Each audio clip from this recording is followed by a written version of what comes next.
NABJ presents the Thumbs Down Award to an individual or organization whose actions, reporting, or institutional practices have significantly undermined fair, accurate, and inclusive journalism about black communities. Stephen A. Smith has been in the news this week. He got his Thumbs Down Award from the NABJ, National Association of Black Journalists. He's been a little butthurt this week. But the crazy part to me is now the response that has been going out from people of the NABJ, particularly like Jamel Hill, and I know D.L. Hughley has spoke on this. So I saw that the National Association for Black Journalists gave me a Thumbs Down Award. I heard them loud and clear. I'm listening. But that doesn't mean that I'm not going to address what was said about me with the fervor that it deserves.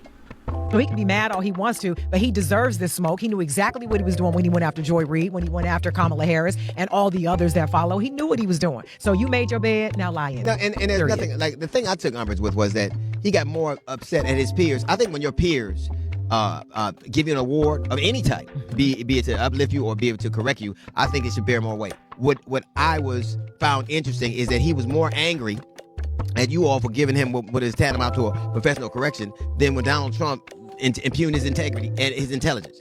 Yeah. And the fact that he went right to Fox News. Like it gave me that I'm telling massive vibes.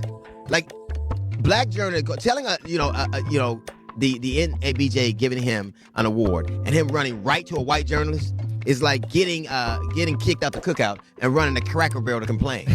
And this is where I am concerned for NABJ. Stephen A. has a very big platform. He has a very big microphone.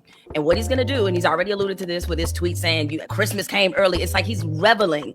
He's going to revel in trying to tear down this organization. That's exactly what he's going to do, is that he is going to air NABJ fully out and realize that there's a good bit of the country that does not understand the value, the meaning, and the institution that is NABJ. It is the largest black journalist organization in the country, over 3,000 members. Give us some game, going to developmental workshops, being able to go to the job fair. This is an amazing organization. And at a time where black journalism is under attack, I think the way that he responds to this is not going to be helpful and it's not going to be constructive. It's the truth. Yeah. And the fact that he feel like he's bigger than the program. You feel what I'm saying? Like the fact that he, you got $100 million contract. You feel what I'm saying? Yes, you done put on countless of other black reporters and stuff like that. But the fact of the matter is you're grifting. Stephen A. Smith, sports analyst and political commentator. Smith has established a recurring public pattern of disparaging commentary directed at prominent black women across politics, sports, and media. Such commentary reinforces harmful narratives, undermines the fair and respectful representation of black women in public discourse, and stands in direct conflict with NABJ's long-standing commitment to accurate, responsible, and inclusive portrayals of black communities.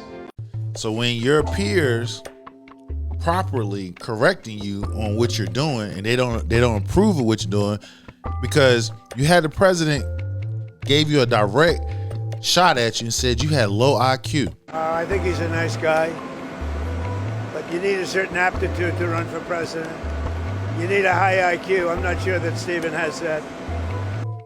And you went well above that. You moved way out of the way and didn't have nothing to say. So now when your peers is calling you out, now you hurt. You go to Fox News, complain to the white folks like, this is what we're talking about. You feel what I'm saying? You out here fear mongering. You calling out, supposed to be tearing down black women when you supposed to be protecting them. And then when somebody say that, then the first thing you say is, oh, my mama was black. I had 5 black sisters. But that don't mean shit. That's your sisters in them. Outside of them, everybody else is whatever. He goes on. You go on Hannity, man. Like Fox News. Why are you at Hannity? Why are you doing Sean Hannity? Hannity is definitely a right-wing racist. He really is. I just wonder, why would you go there? Why didn't you go to some other stations that we actually dig? Why couldn't you go on Abby's thing on CNN or something? Why Hannity? That's why it's looking real crazy right now. Why would you run to Hannity? Like you say, to go to Fox News is probably the most like insensitive thing you could do after that. Right. Like because it's almost like you're proving You done proved the point. You proved the point. Like you ran to Fox News. You know that black people don't rock with Fox News. The problem is he see the power shifting between him and ESPN. Pat McAfee just upended him because now here you are, you got a good old white boy. You feel what I'm saying? He's very popular in college football and stuff like that, based off his antics and everything like that. And he's MAGA friendly. You feel what I'm saying? So with the combination of the two, they are saying, all right, nigga, we see you. We got our boy. Stephen A is MAGA friendly? No, he ain't white. That's the difference. Stephen A. Smith is somebody that speaks publicly and has an opinion, which certainly, that is an opinion that, is valuable as a prominent voice in this country. But what does it mean when that voice and that platform are being used in a way that diminishes the public voice, public presence of Black women in our society? I think that is really the thing that we were calling out with this announcement, but certainly heard from folks across Black America who have been concerned about these, the kinds of things that he said about Black women in sports, entertainment, media, whether we're talking about, Vice President Kamala Harris when she ran for president last year, or Representative Jasmine Crockett when she was running for the Texas Senate this year. He was involved in a very kind of public spat with Joanne Reed, veteran journalist. What does it look like for us to be having a broader conversation? But see, this is my problem, the whole thing. Race. Stephen A. could have all the black people in the palm of his hand if he played it right. If he would have played it right, Stephen A. had the platform where he could have had all black people in the palm of his hand if he wanted to run for president or anything like that. But no. What I'm saying is he had the opportunity, but by the comments you made over your stint as having the platform to elevate yourself, you've made yourself think he's bigger than the program to black people. Now black people don't even really deal with you like that no more. We kind of like stepped away from you because of all your just outlandish shenanigans. And I know about this, you know what I'm saying? Like, y'all know me. He's always had that kind of biggity attitude, like he was better than anybody. Listen, when Terrell Owens on your own show saying Max is more blacker than you, I mean, hello? Max almost seems blacker than you, Stephen A. He was hurt by that one. It was the truth. Look, that was over 10 years ago.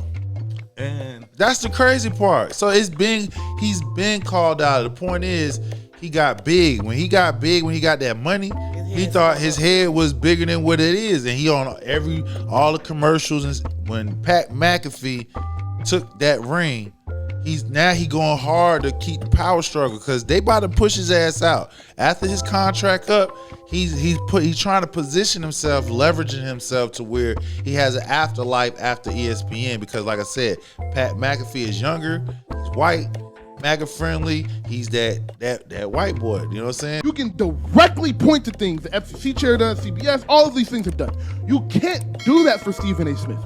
All you're talking about with Stephen A. Smith is your feelings towards his comments. And while I do think his comments were out of line and I do think his comments were overly aggressive, this isn't how you address him. Because Stephen A. Smith has brought a national TV show. First Take, 10 in the morning, #1 for 14 years in a row. He brought that show to your convention 2 years in a row or twice in the same year, 2 years in a row. And then 1 year he don't show up, you do this to him. That's cowardice, especially when it's one of ours.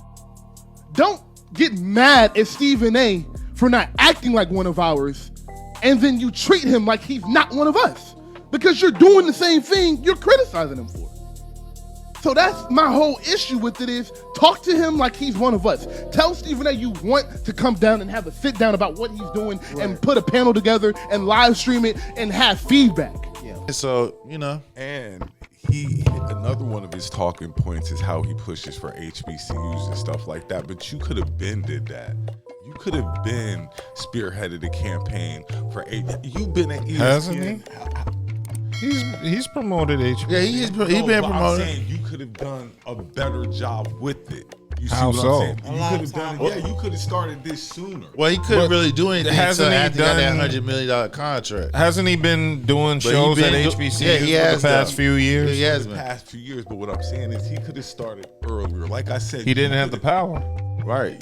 You have a platform. Once you get that, But, I mean, his he power wasn't as- shifted. I ain't mean cut you off. Yeah. His Well- power shifted when he got that $100 million contract. Well, I'm talking about before that. He was at when he came back to ESPN after he got fired and he got a little bit more clout. He had a little bit more clout to go to HBCUs and promote that. I can honestly say I've seen Stephen A. Smith promoting HBCUs. Yeah, I'm just saying he could do a little bit more. he could though. I mean, you gotta have money. Like you said, you gotta have money and clout to be able to push that. And he doesn't have all He of he the does now. He's been doing that. The problem with he doing is he's saying because I'm doing all of this, y'all shouldn't say shit to me. That's how he coming off, and that's like no. If you wrong, you wrong. You need to be called out for that shit. So now this is where he be like, well, I put these people on. Well, I gave this money here. I done promote y'all, and that's why he's doing this shit. He's trying to protect himself when it's like you out of pocket. At the end of the day, we don't agree with what you're doing, and you don't speak for us as the masses. Now look, I know the thumbs down award can make people uncomfortable. Good. Because accountability is not supposed to be comfortable. The theme of this week has been our revolution, truth, power, and black journalism. We cannot spend an entire week talking about truth and power and then become timid when it is time to tell the truth to power. How long would you say Stephen A's been on the downslide amongst the community? How Shit, over a decade. I just said when Terrell Owens said Max is more. No, what happened was when he got suspended for those comments with the Ray Rice shit. But what I've tried to employ the female members of my family, some of who you all met and talked to and what have you, is that, again, and this is what I've done this all my life, let's make sure we don't do anything to provoke wrong actions. It doesn't negate the fact that they already put their hands on you. So let's try to make sure that we can do our part in making sure that that doesn't happen. And they suspended him. Before that, he was actually kind of pro-black. After that, that's when the started. I think there was something going on behind the scenes where it was like, you let me back, I'm not going to be the militant I was. So now I think, yeah, there was something happened after that incident, because that's what changed. Before that, he wasn't problematic like now. So yeah, there had to have been some sort of, what if there was a ritual?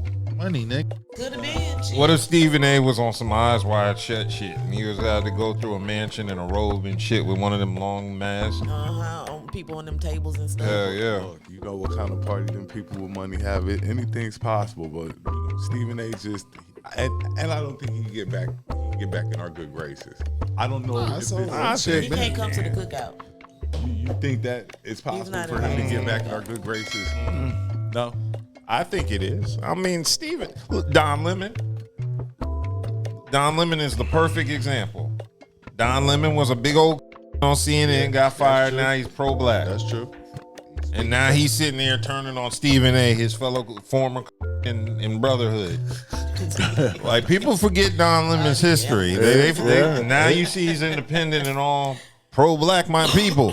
We was getting at Don Lemon the same way we got at Stephen A.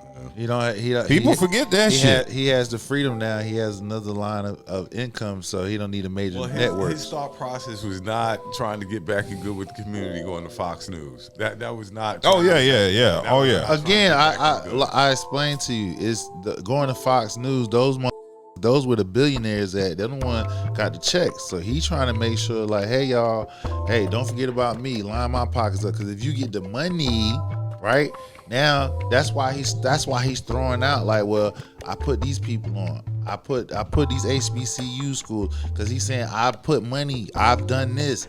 So he getting the money from the white folks, redistributing it to the black people. So he said, because I'm doing that, y'all supposed to don't say shit to me. Let me live. Well, Stephen A. from the effing podcast 919, we're giving you a thumbs down. So get a thumbs